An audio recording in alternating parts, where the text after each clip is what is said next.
Hello, hello, hello, and welcome to the Kevin Ross Emery Show with.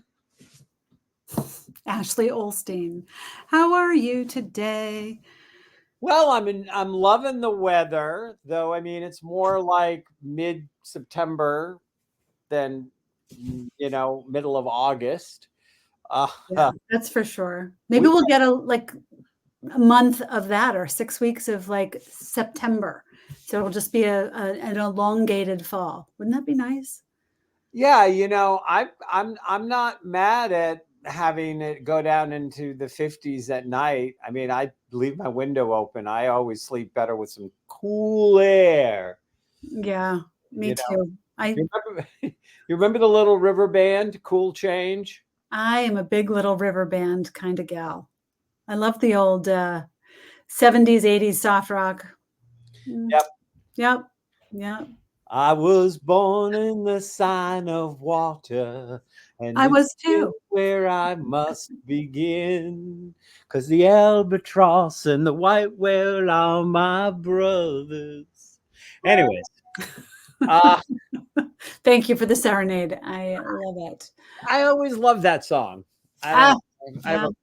I did. It's one of those things, and my husband had never heard it, and of course, that's what I get for marrying somebody who's a couple of months younger than I am. Maybe more than a couple. May, December. Uh, ah, yeah, it's more like, you know, May of one year and December of a few other years later. Yeah. That's the Well, as I always say, it's not how old you feel. It's you're as old as who feels you. I married the same age. Well, so you're Not out as you, of as me. As you or your husband. luck.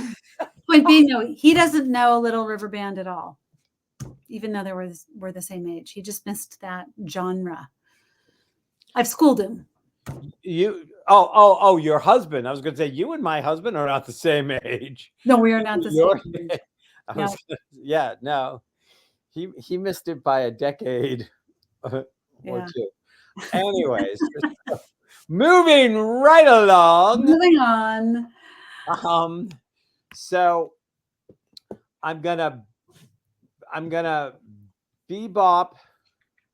So I don't know whether you've seen this, but drove me right through the ceiling. Luckily, I was standing in my new kitchen and the skylight, well, my yet to be kitchen, my new empty big space that will be a kitchen someday. Someday. Uh, Someday. Another song. at least I just like when I blew my top off, the kitchen's so much higher now, it didn't hit the ceiling. Yeah, you have a little more bandwidth there. Yeah. I Yeah. And Coulter calling out Gus Waltz for getting emotional when his dad was doing his vice president, speech. Did you see all of that or did you miss it? No, I was living under my rock, but I read the headlines and it's just horrifying. This is what's wrong with a lot of people. Like, let's not emote. Let's not have feelings. Let's not share them. Well, it irritates me. I mean, it's so funny because the last couple of days, I pay attention to sometimes like like what seems to stand out to me, and oftentimes it's stuff that I end up using in my practice when I help people. It was like, oh, that's why I noticed. Let me tell you. But the other day I got really irritated when I saw the poll that said, so is America ready to have a female president? And I was like, oh my God, are we still asking that question? Like, really?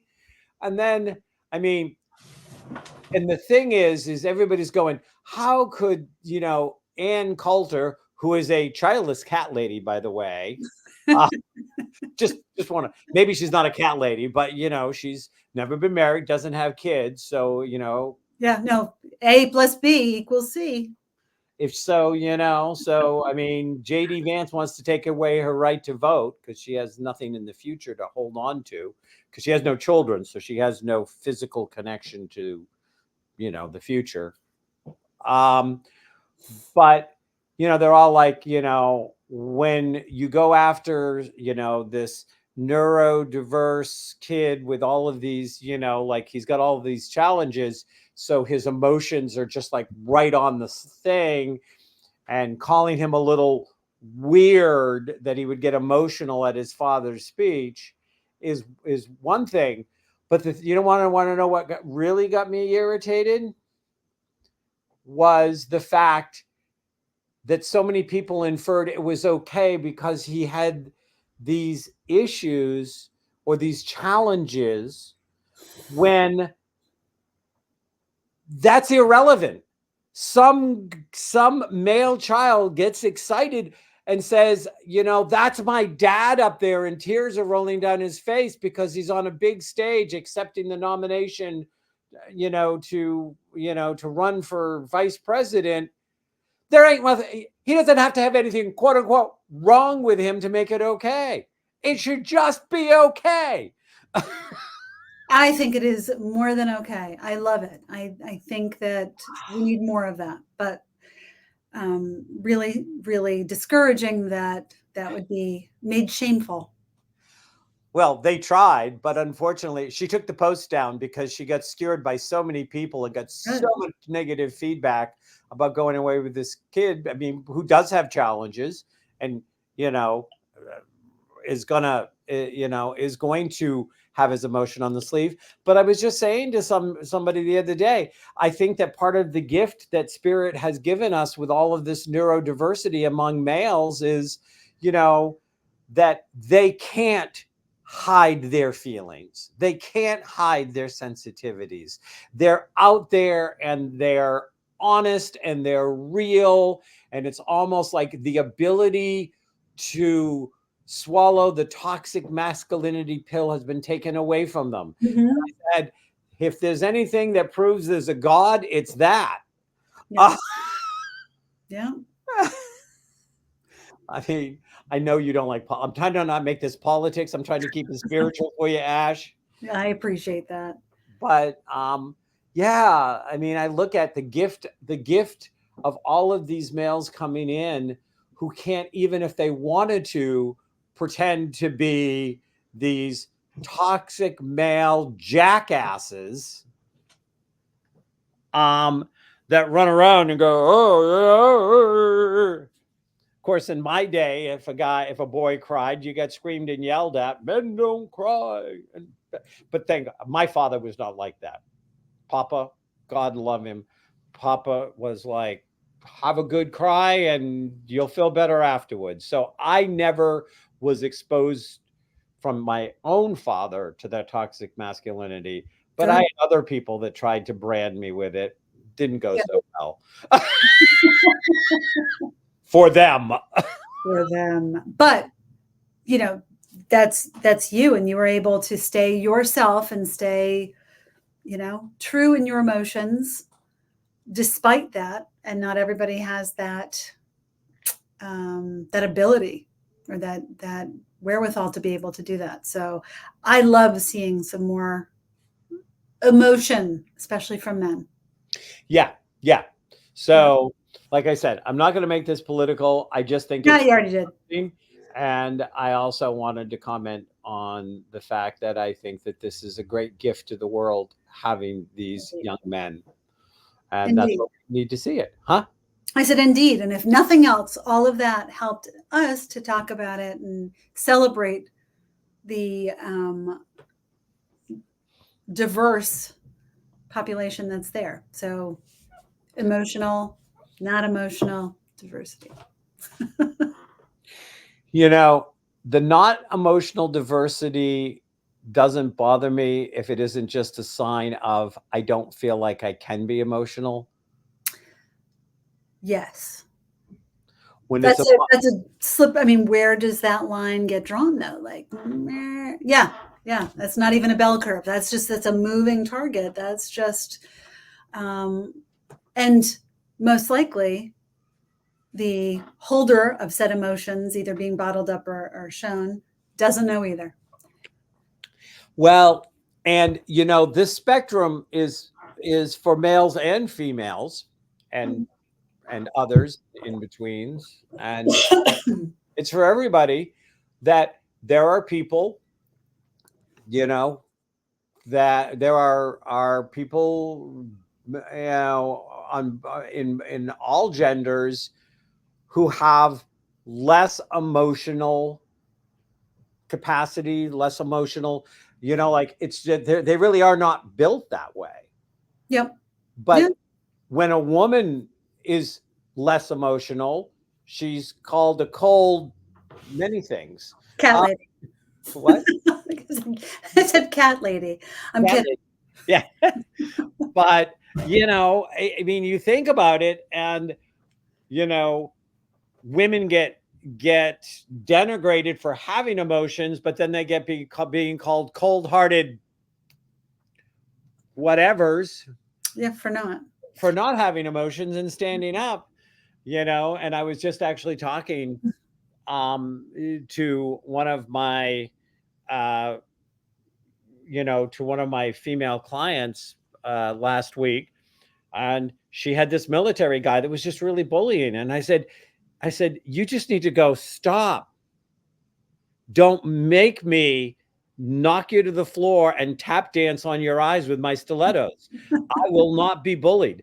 I am not going to put up with your shit, and I don't have to, because you think that somehow I am less because I'm a woman. Like, just don't do it. Don't put up with it. Don't go, oh, well, it's okay. That's how they are. They stay that way because we don't call them out. Right. It takes two.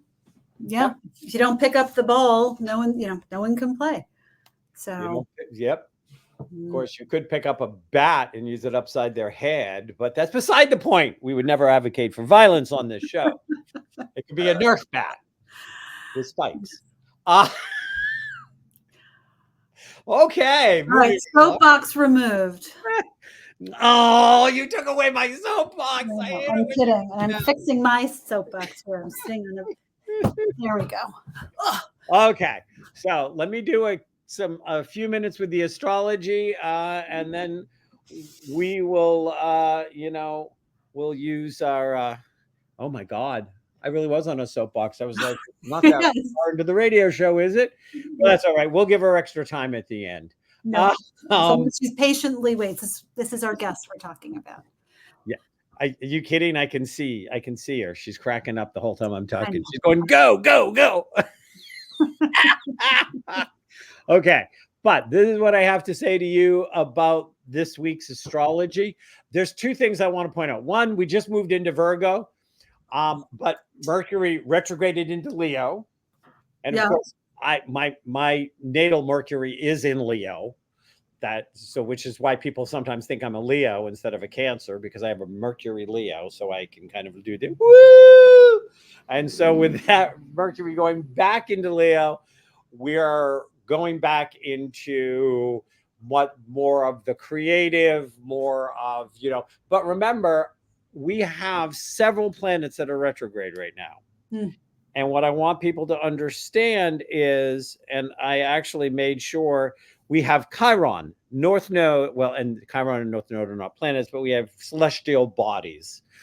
Chiron, North Node, Pluto, Neptune, Saturn, Mercury, 6. We have 6 planets that are in retrograde. Mercury will be out the 28th, but I wouldn't consider you done with Mercury retrograde until September 1st. The others are going to be retrograde through the whole rest of the month. This is a lot of energy being turned inward. And Chiron is being turned inward to help you take another look at the things that have wounded you in life and see if there's another place you can go to move beyond the wound and maybe and even become empowered because of the wound. That, There's more room in a broken heart. Sometimes that part of that expansion comes through wounds. The North Node, our direction, our career, where we're headed. This is also something where this may be a time where we're taking a step back and we're reevaluating, like, what is my career? What is my direction? What do I feel like I'm here to do? And, am I doing things that is not where I want to head, but is it doing things of where have I been? So somebody could be getting sucked into saying, hey, I'm really trying to change my trajectory or my balance or put my energy out in here. But oops, what happened? Suddenly all my focus is on who I was and not who I'm trying to become. That gets twirled during this retrograde. And we're going back and going, we have to recommit. This is where I want to go. And we're re-examining and reevaluating how we want to do that in the world. Pluto, all about transformation, and it's going into the Aquarius and flirting, and it's going to go back into the Pisces. But while it's here in this Aquarius, going in retrograde, not quite back into the Pisces yet, it's really asking us to transform the way we want to bring death to that which no longer serves us, so we can bring life to that which is going to be of service to us. Amen. So there is that change. And then Neptune is asking you to go in and say, it's time to let go of some of your dreams that maybe became nightmares, dreams that were daydreams and not serious dreams. It's time to break through some kind of illusion. And it's also a time where you have to be very careful, because if you're somebody who has some addiction issues, that Neptune in retrograde could drag you back into flirting with some of the addiction, whether it's playing playing on your cell phone games, or whether it's having a little bit of a medicinal toddy, starting at 9 a.m. and finishing at midnight, nonstop, whatever your addiction may be. Then we have Saturn, and Saturn is saying, look, I want you to check out your structures. I want you to look at your things. I want you to review them.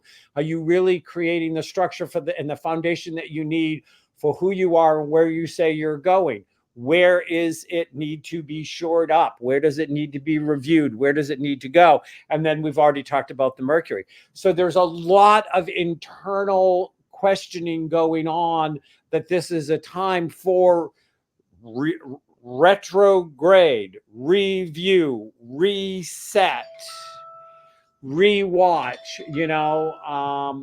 all of the things. And that includes making sure that I turn my phones off before the show starts. Woo! Review. Are you ready for show? Okay. Any questions about any of that? I know we're excited to bring on tonight's guest, because then you can stop having to listen to me. I don't have any questions. Yeah, there's a lot I can relate. A lot of stuff going on.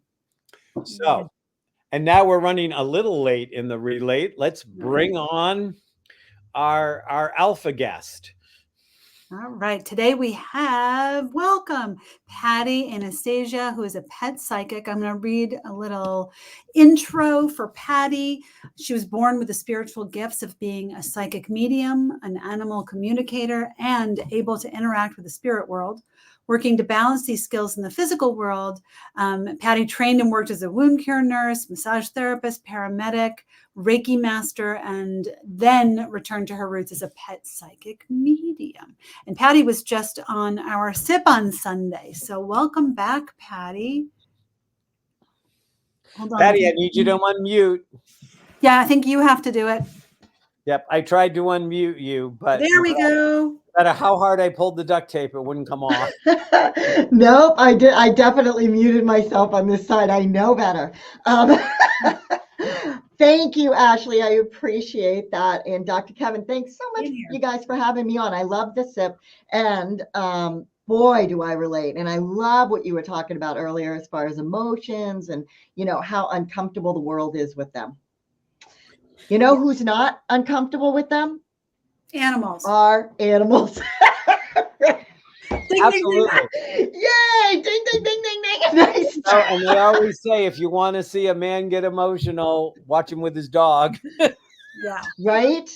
Boy, I'll tell you, it's actually one of the gifts that don't feel like gifts that our animals give us when they pass, because we just go to that depth of crying and crying and crying. And they actually help us at that point to finish the grieving from the past that we have not completed.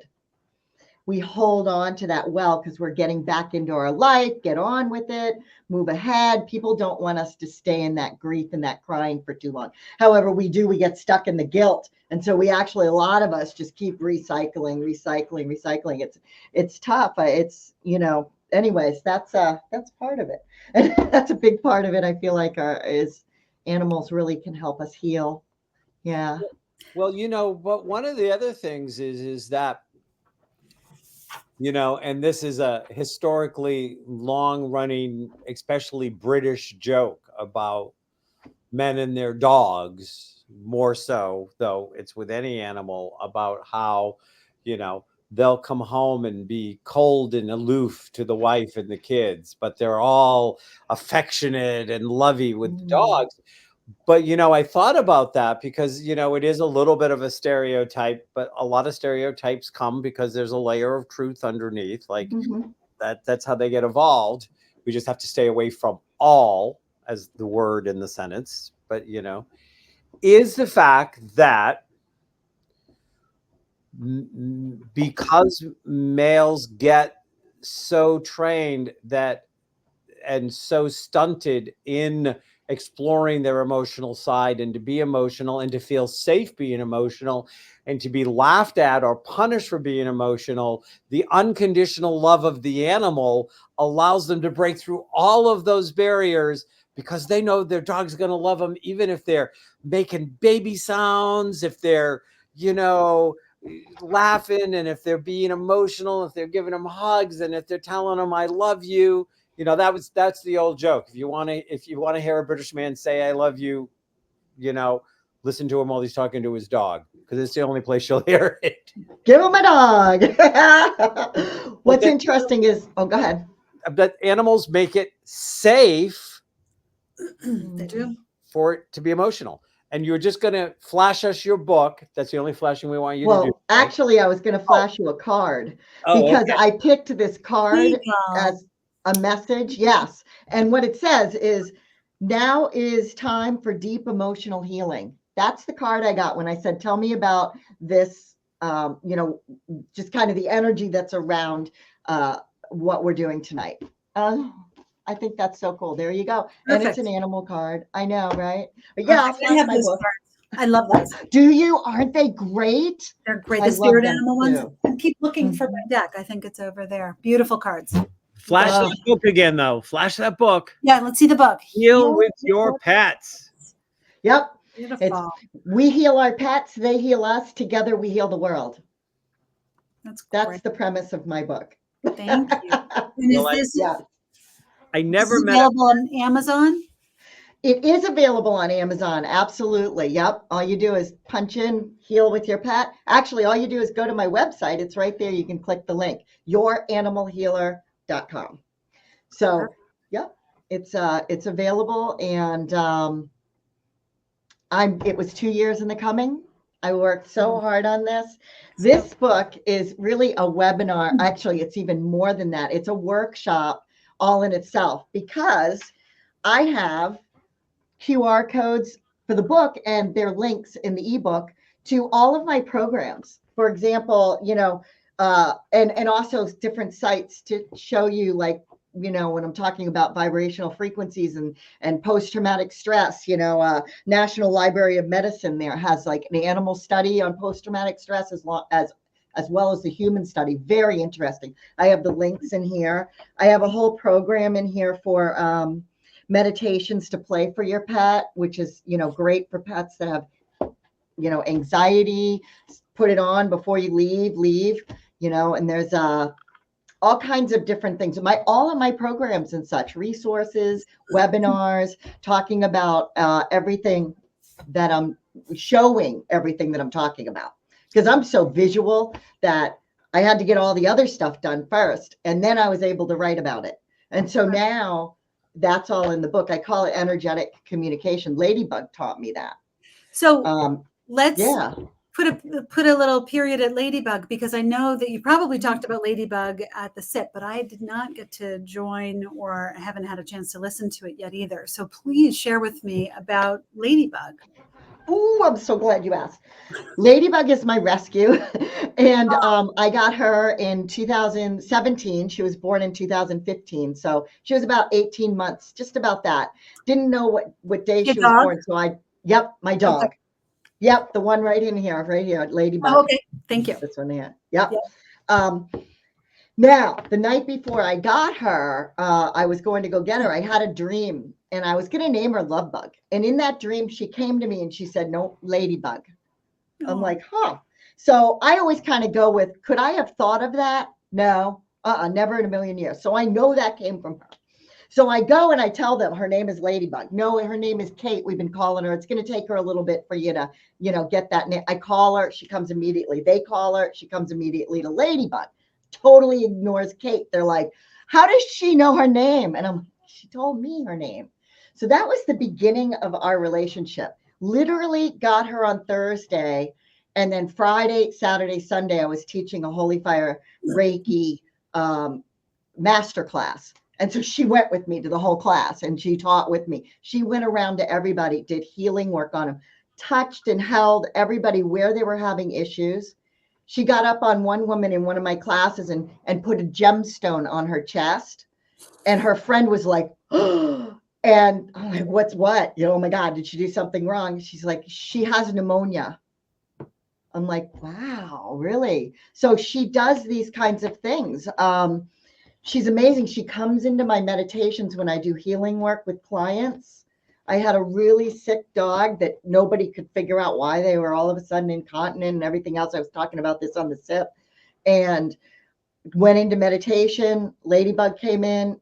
All of this dog's guides and such came in, put them on like a slab, like an altar. I thought, oh my God, they're going to pass, right? No. Gush of fluid came out of them. Ladybug was doing healing. Everybody was doing healing. Then they left, had me go do my stuff.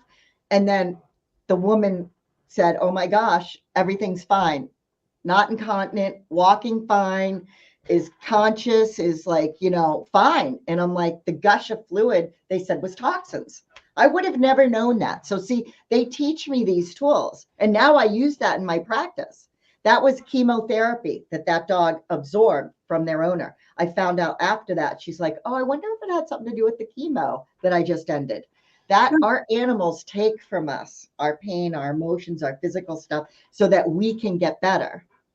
And I teach you in the book to clean them and clear them and keep them empathically clear, because they can't do it on their own. You have to choose to do self-care. They don't understand time, so they can't really choose it. So 2017, did you say? Yeah. So in 2017, Ladybug rescued you. Yep. Yes. Let's make and sure I like the way you put that. Keep the cart and the horse in the right order. Yep. Mm-hmm. She sure did. But I guess, I mean, these animals, if you think about it, they end up living out our anxiety, living out our PTSD. Mm-hmm. I mean, like, what's in it for these poor guys? I mean, I'd be like, humanity, I'm done with you. Stop giving me all this crappy stuff. Yeah. I love it. Yeah. I could see your perspective. Absolutely. And that's where energetic communication comes into play. 3 tools: image, emotion sets, harmonic energetic setup, and high vibration healing tools. Because really what we're supposed to be with our pets is a rainforest. They absorb our stuff, our toxins like CO2, the rainforest, and then we do clearing and healing on them, which I do: ground, connect, filter, clear, balance, heal. I give you your energy back, call my energy back to me, and create a river between us, so that now we're in our core whole energies together. And we do that regularly, and that creates this healing cycle that all of a sudden we don't have all this stuff to heal ourselves, because we've worked to do that with them. And so now we can heal the world. Now we can walk our spirit job, I call it. You know, we can find all of our life purpose paths. And that's what our pets do for us. However, they mirror our issues, and then they show us our solutions, because by working with them and helping them with whatever issues they're having, we naturally heal ourselves by doing that, because we're doing for them what we really need to do for ourselves. Okay. So as a pet psychic, and I want to make sure I give Ashley her shot at you. Hit me with your best shot. No. Oh my God, we're singing more. I like it. Yeah, I'm wound up tonight. Can you tell? Woo! Woohoo! Oh my God.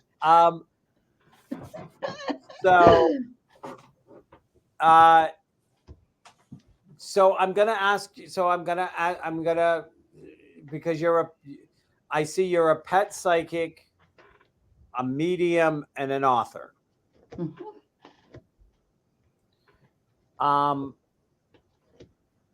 So could I actually ask you to tune in to one of my cats or both my cats and get a message from them? Yeah, tell me one of them.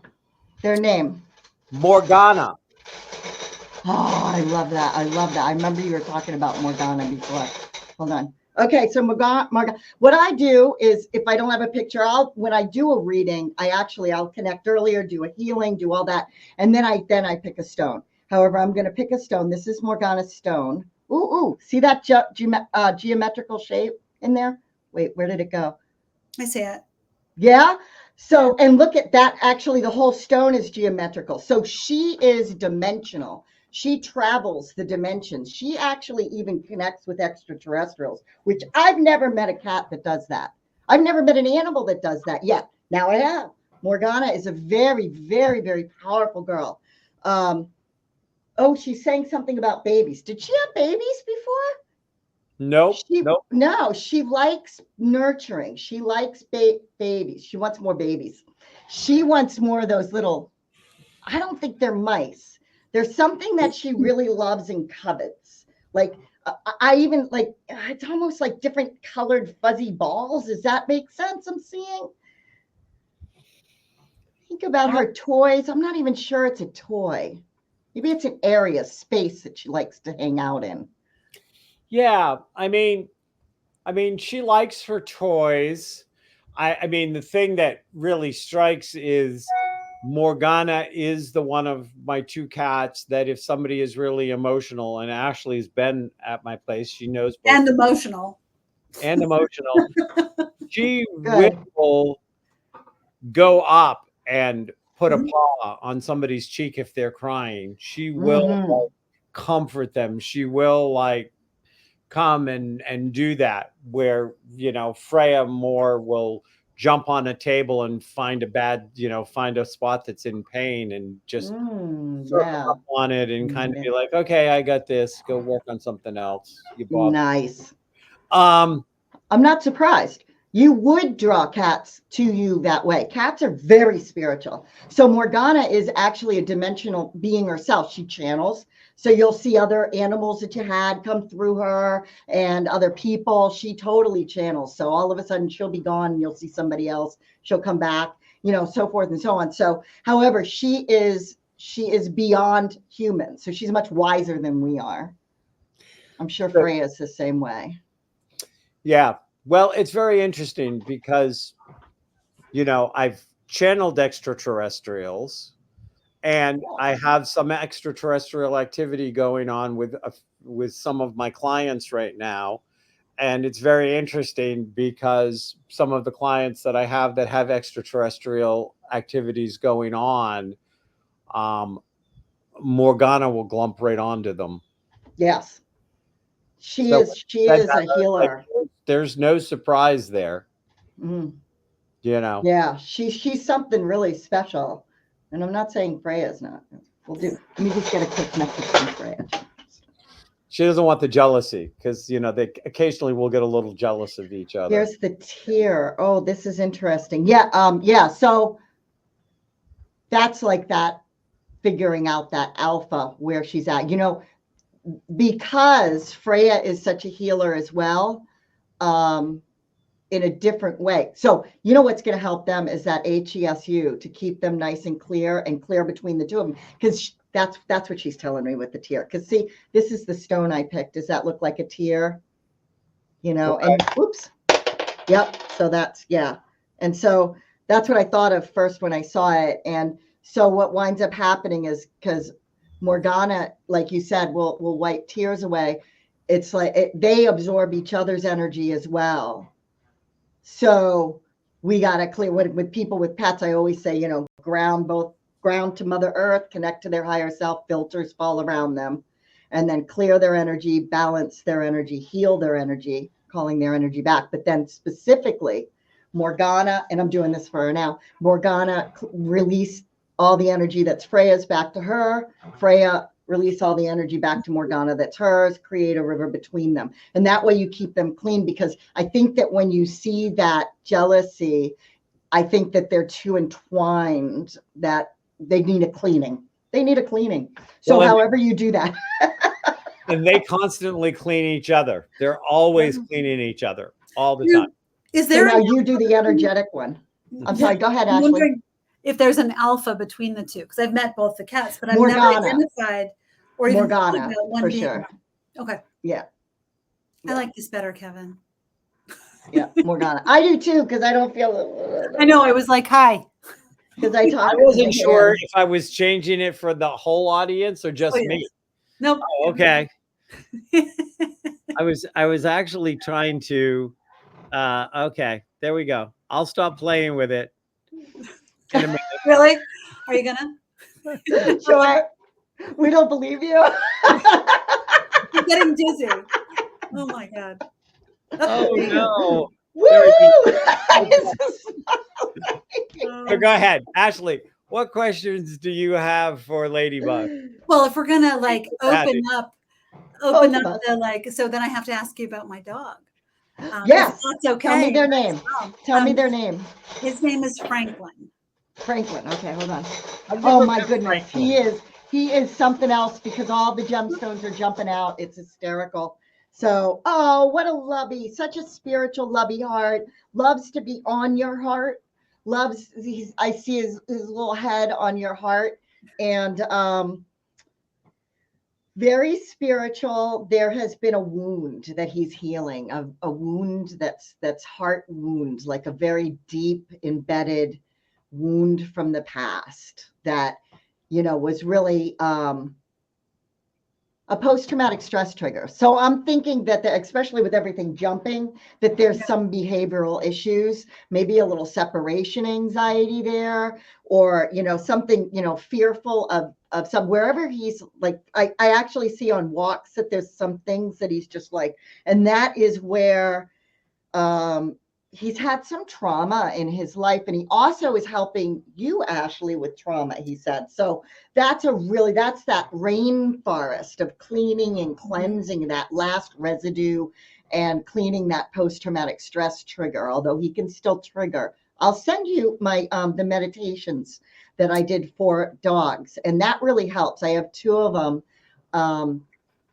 and I'll send them to you. You can play them for him, especially when you go out and just let them loop. Okay. Yeah, he will really like that. Now, like he said, he likes the food. Did you just change your food? Oh, no. There's something that he shifts. Food, period. It really doesn't have to be. I mean, he's the most food motivated animal we've ever had. I hear you. Yes. Ladybug's quite food motivated as well. Yeah. She's not picky.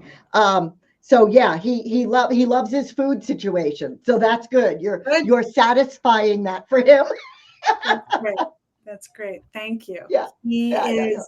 I think the whole like snuggle and all of that is with my daughter. They have a very special bond. Oh, okay. Yeah. So yeah, sure. That makes sense. That spiritual love. That means that she's quite something very spiritual being herself. She is. Mm-hmm. But anyway, all right. Well, thank you, Patti. That You was are great. welcome. Franklin is a little, I think he's more cat than dog. He's, and he likes to sleep about Huh. 23.5 hours a day. Yep. But he likes to eat, and Yeah. he has, he's nervous around other dogs. So when he's out for a walk, he gets very anxious, and it comes off a little fear aggressive, but he's really just fearful.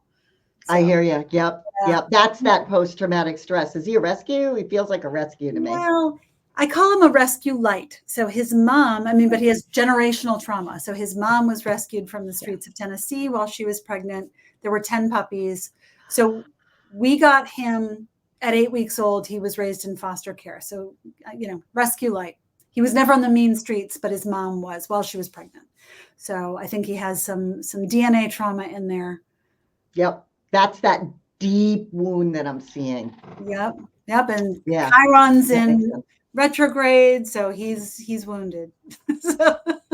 So this meditation I'm going to send you is really going to help. What kind of dog is Franklin? So Franklin, we did DNA on him. He's a mix. He's got some pit bull in him, some chow, and some beagle.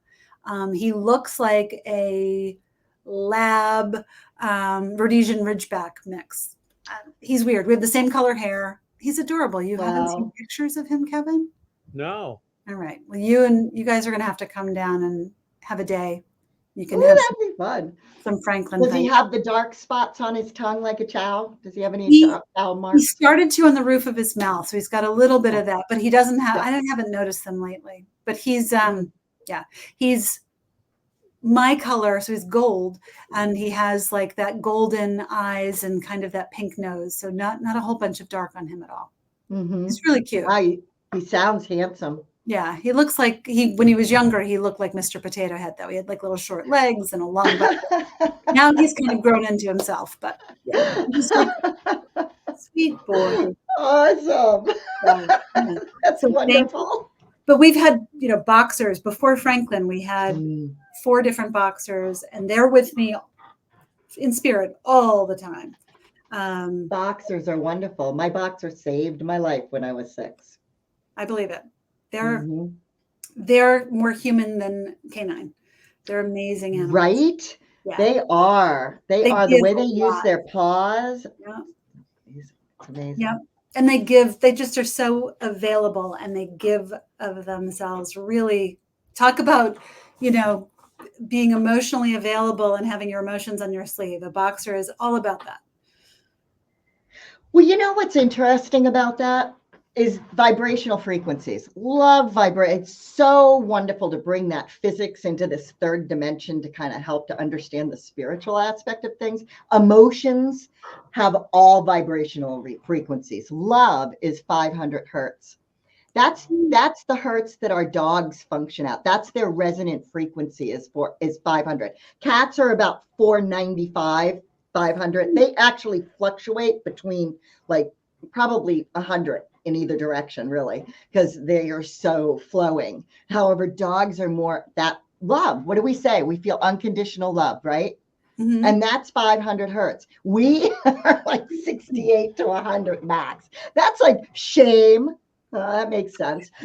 Guilt, fear, and it's like, oh, how interesting. So when we're around dogs, I mean, it's natural that when you have a higher vibrational frequency and a lower one, the lower one has to rise to meet the higher one. And then the two come together, create a new resonant frequency. They're always healing us because we're always lower than them. And the higher our vibrational frequency is, the healthier we are emotionally, spiritually, physically, Yeah. It's interesting.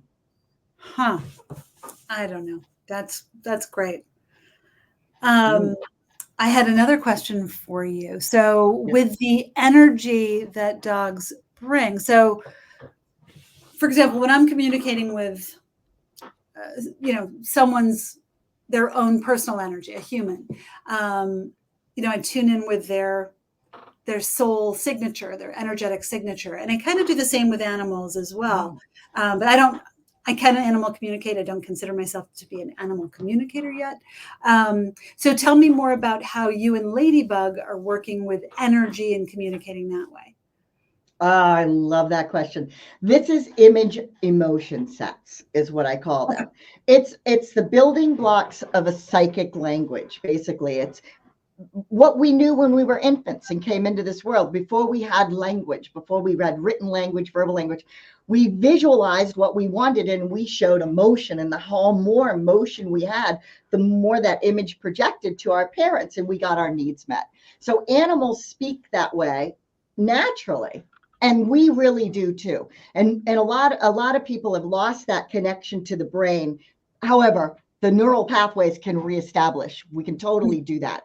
And the other thing that what the image emotion sets are is they stop you in time because we think in a movie. So even when we are psychic and we read the Akashic records and we have all those skills, the psychic skills, read the soul signature, we're still seeing it in a movie. It's moving, it's motion. So animals, because they don't experience time like we do, we need to stop on the image for a period of time with the highest vibration emotion we can do. So I always say, take a picture of your pet when they're snuggled up, looking all comfortable and sweet. And oh my God, isn't that so awesome? That makes you feel that way.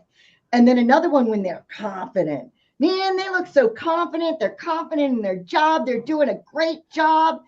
And you stare at those images for 30 seconds each. Now, what happens with our pets is they're going to pay attention to the highest vibration emotion.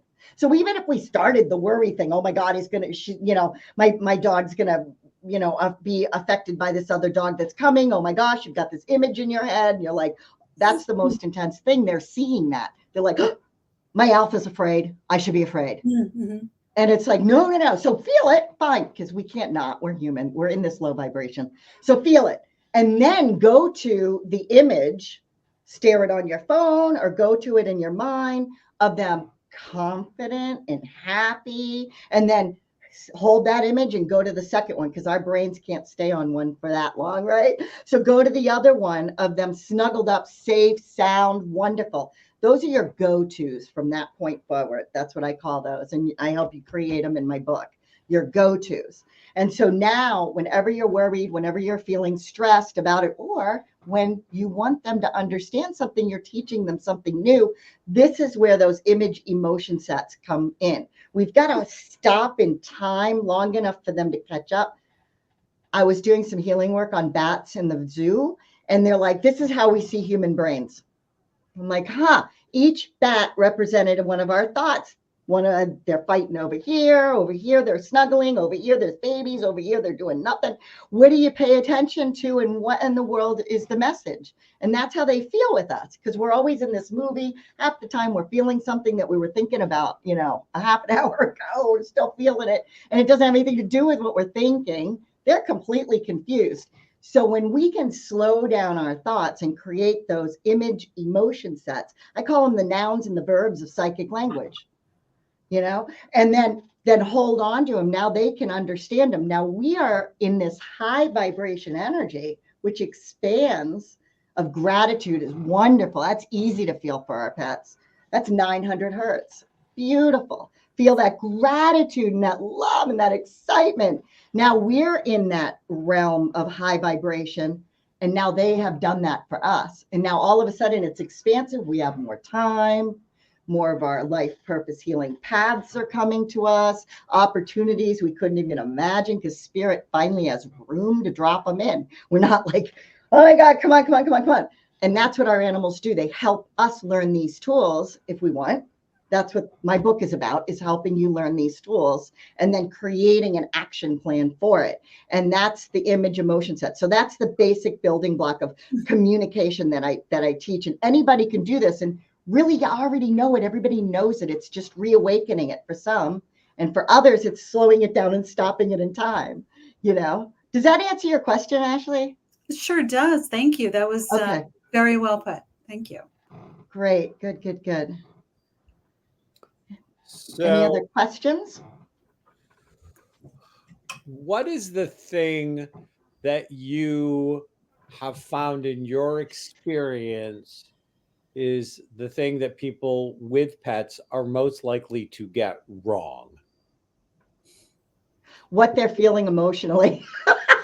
Ironically, this is because we attribute human emotions. Now, they don't have time. They can't, like, for example, oh my gosh, they are mad at me, you know, or see, they know this is a good one. They know they're doing something wrong, because when you come in and you go, oh, who did this? You're in a low vibration, and it's the most intense vibration that you're feeling. And you've got this image of and those low vibrations, they shrink back naturally because they're fearful. Their alpha is fearful. Their alpha is in low vibration. So they need to retract from it. And we associate that with them knowing they did something wrong, or them feeling jealous, for example, because they don't have that emotion. They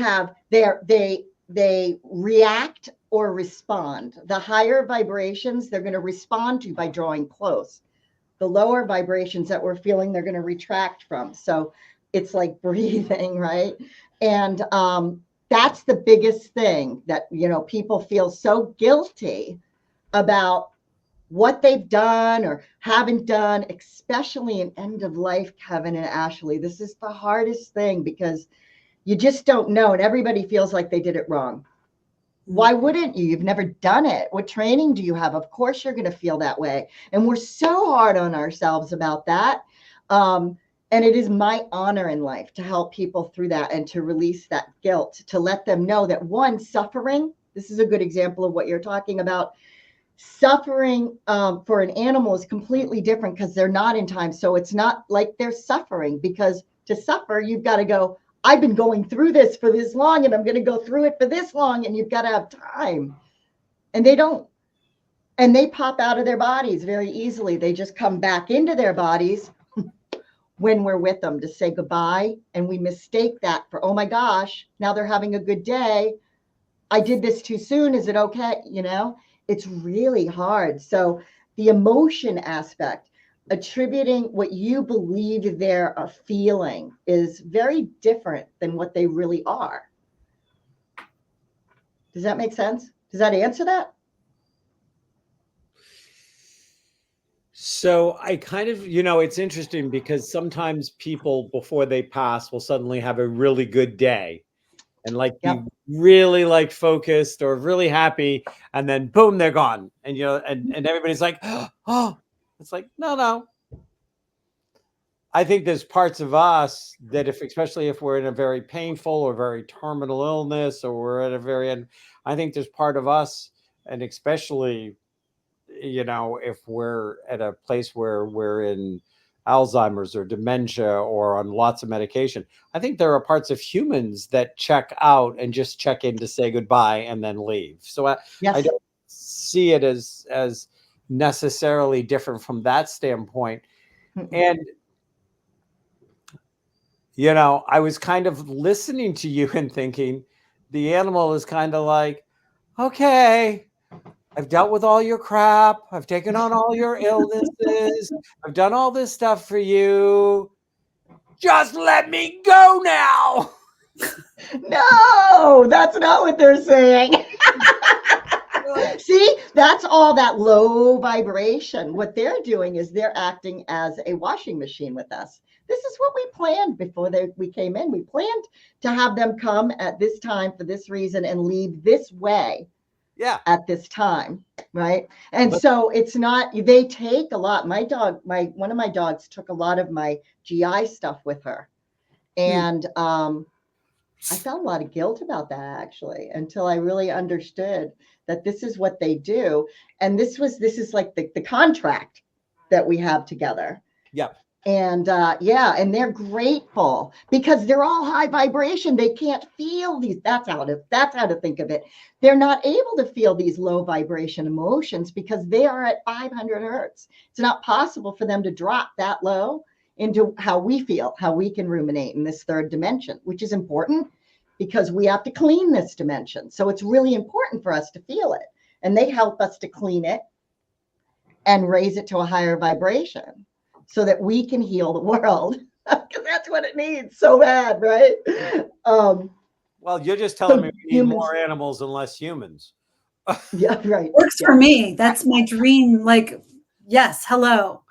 You know, manifest, manifest, manifest. I'll go live Have on you a farm seen somewhere. have you seen the movie Sweet Tooth? No. No. Oh, watch Sweet Tooth. All right, I'm writing Yep. it Yep. Sweet Tooth. That's I'm not going to say anything down. because All right. anything I'd say, I'd probably give it away, and I don't want to. It's No. wonderful. No. But I look at this, but I can honestly say in all of the animals that I've had throughout my life, and I've had my share of them, Hmm. that I felt sad that I was going to miss them, but I never felt guilty and I never felt bad because I was like, okay, but they're done Yeah, and same. they need to go on. And their vibration may be high, but if you're watching them, they're not eating, they're suffering physically because the body is just aged out. Hmm. And, and again, I put It's the hard. huh? It's It's tough. hard. Yeah. But I feel like, okay, I love you enough to not want to see you in pain. Mhm. And, and I see this, and it's so funny because again, I see this parallel that sometimes when I've been doing, working with a dying client and been involved with the family, you see the family desperately holding on like, no, you can't go. And I'm like, oh, they have no quality of life left in there. And they're just staying for you and miserably suffering. And you said the animals don't suffer, but I can't believe it's a picnic either if they're dragging two legs behind them and they can't keep food down. I mean, don't tell me that's a walk in the park for them, Mhm. right? It's like, why? Why would you want to do that to either your mother Mhm. or your kitty cat or your puppy Mm. dog? Yeah. Why would you do it to anything that you care about is make it, go past its usefulness? Right. So the message there that every single animal and human that I've helped cross as well has said, I'm staying around for my human to be Mhm. ready. Yeah. Now, they're out of their bodies. Their body is dying, yes. However, they're not in it experiencing it like we think they are. They come back in to connect with us and help us to help them transition, really. So, and that's the ones that do hang on, like you had said. That's the message there. There are some that just go. That's a different message and a different reason. However, ultimately, what they're hoping is that we're going to develop a new relationship with them in the spiritual world. That's their goal. They want, because I say to my clients, I'm like, if you saw your pet that passed walk right by you, as a ghost, would that scare you? No, I would love it. I've never heard anybody say they were scared. How about your long lost relative walk by you as a ghost? I don't know about that. That's the point, right? They connect us to the spirit world because we trust them. So they're our guide to the spiritual world. One of the things I love to help people do is as they go through that transitioning process and on the other side of it, really connect spiritually and develop that new relationship. And from there, then they develop a confidence that there is something more. There really is. And then they start to connect with their grandfather that passed. And they're so excited about all that. So, yeah. The gateway. By the way, we are down to our last minute. So I didn't want us to, no, don't sip your lip. This was great. Thank you so much for sharing all of your beautiful energy and Ladybug's energy and all that stuff. And so, Patti, thank you for coming on. Again, it is Heal with Your Pets. It's available on Amazon. It's got all sorts of QR codes. It's got all sorts of reference material to her webinars. So it is jam-packed with value. And you can find out more about Patti at youranimalhealer.com. Patti, thanks for coming on. Next week, It's going to be just a you and me, Ashley week. I know. I can't wait. We have a date. We have a date. We have a I'm going to date. share some poetry and some, prose that, my poetry. And you're going to share some prose and stuff that moved you. And we're just going to have a good, and we're going to invite our audience. Come back next week. If you want to submit a poem, you can send it, or you want to submit your favorite thing that is a spiritual verse that's always touched you, you can send it to us. And I just realized there was a comment. It just popped in. Thank you. Okay. I'm going to show it. 7 o'clock. There you go. Yep. Thank you, Patty. You're welcome. Thank you, Patty. We are signing off. See you all next week. Bye. Yes. Bye. Bye. Thank you.